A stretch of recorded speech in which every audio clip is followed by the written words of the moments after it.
Malappuram താനൂരിൽ മീൻപിടുത്തത്തിനിടെ container കുരുങ്ങി വല നശിച്ചു. 19 ലക്ഷം രൂപയുടെ നഷ്ടമുണ്ടായെന്ന് മത്സ്യത്തൊഴിലാളികൾ പറയുന്നു. സർക്കാർ നഷ്ടപരിഹാരം നൽകണം എന്നാണ് ഇവർ ആവശ്യപ്പെടുന്നത്. വല അടിച്ചപ്പോൾ റോപ്പ് ഇങ്ങനെ എടുത്തുകൊണ്ടിരിക്കുകയായിരുന്നു.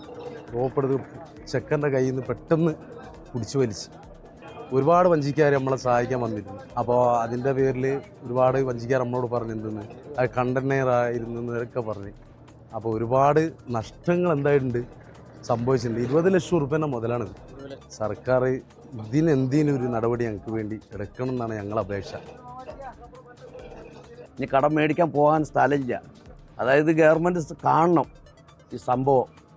ഇതെന്തെങ്കിലും ആനുകൂല്യം ഞങ്ങൾക്ക് കിട്ടണം. അല്ലാതെ ഇനി പണി മുന്നോട്ട് പോകില്ല. അത്ര കഷ്ടപ്പെട്ടാണ്.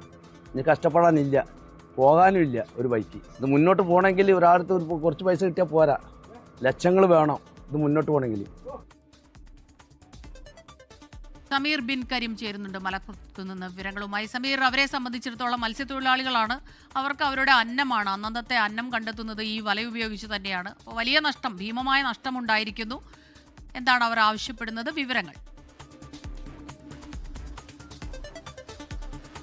സ്മിത, വലിയ ഒരു സാമ്പത്തിക നഷ്ടമാണ് മത്സ്യത്തൊഴിലാളികൾക്ക് ഉണ്ടായിരിക്കുന്നത്. മലപ്പുറം താനൂരിൽ നിന്നും മത്സ്യബന്ധനത്തിന് പോയ റഫീഖിന്റെ ഉടമസ്ഥതയിലുള്ള ഒന്നാണ് നമ്മൾ എന്ന ബോട്ടിലെ വലയാണ് നശിച്ചിരിക്കുന്നത്. മത്സ്യം ശ്രദ്ധയിൽപ്പെട്ട സമയത്ത് ഇവർ വല വീശിയതായിരുന്നു. ആ സമയത്താണ് ഈ വല കടലിനടിയിൽ കുടുങ്ങിക്കിടക്കുകയായിരുന്ന ഈ കണ്ടെയ്നറിൽ കുടുങ്ങി നശിച്ചത് എന്നുള്ളതാണ് മത്സ്യത്തൊഴിലാളികൾ വ്യക്തമാക്കിയിട്ടുള്ളത്. ഏതെങ്കിലുമൊക്കെ കപ്പലിൽ നിന്നും നഷ്ടപ്പെട്ടു പോയ കണ്ടെയ്നർ ആകാം ഇത് എന്നുള്ളതാണ് നിഗമനം. അങ്ങനെ ഇവർക്ക് റോപ്പും അതോടൊപ്പം തന്നെ മറ്റുള്ള വസ്തുക്കളും സമാനമായ രീതിയിൽ നഷ്ടപ്പെട്ട ഒരു സാഹചര്യം നിലനിൽക്കുന്നുണ്ട്.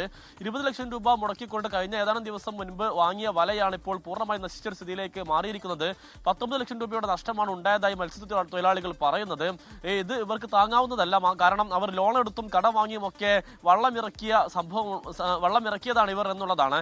അതുകൊണ്ട് തന്നെ 40 പേരാണ് ഈ ബോട്ടിൽ ജോലിക്കായി പോകുന്നത്. അതുകൊണ്ട് തന്നെ 40 കുടുംബങ്ങൾ ഇതോടുകൂടി പ്രതിസന്ധിയിലായി മാറിയിട്ടുണ്ട് എന്നുള്ളതാണ് ഈ മത്സ്യത്തൊഴിലാളികൾ വ്യക്തമാക്കുന്നത്. അതുകൊണ്ട് തന്നെ ഒരു കൃത്യമായ ഒരു നഷ്ടപരിഹാരം സർക്കാരിന്റെ ഭാഗത്തു നിന്ന് ഉണ്ടാകണമെന്നും ഇവർ ആവശ്യപ്പെടുന്നു. കോസ്റ്റൽ പോലീസിലും പൊന്നാനി ഫിഷറീസ് ഡെപ്യൂട്ടി ഡയറക്ടർക്കും ഇവർ പരാതി നൽകിയിരിക്കുകയാണ്. ഈ ട്രോളിംഗ് നിരോധനം ഉണ്ടാക്കിയ വലിയ പട്ടിണിയും സാമ്പത്തിക നഷ്ടവും ഒക്കെ തന്നെ നികത്താൻ വേണ്ടി വലിയ പ്രതീക്ഷയോടുകൂടി മത്സ്യബന്ധനത്തിന് പോയ ഒരു മത്സ്യത്തൊഴിലാളികളുടെ ഒരു ദുരവസ്ഥയാണിത് എന്നുള്ളതാണ് എടുത്തു പറയേണ്ട ഒരു കാര്യം.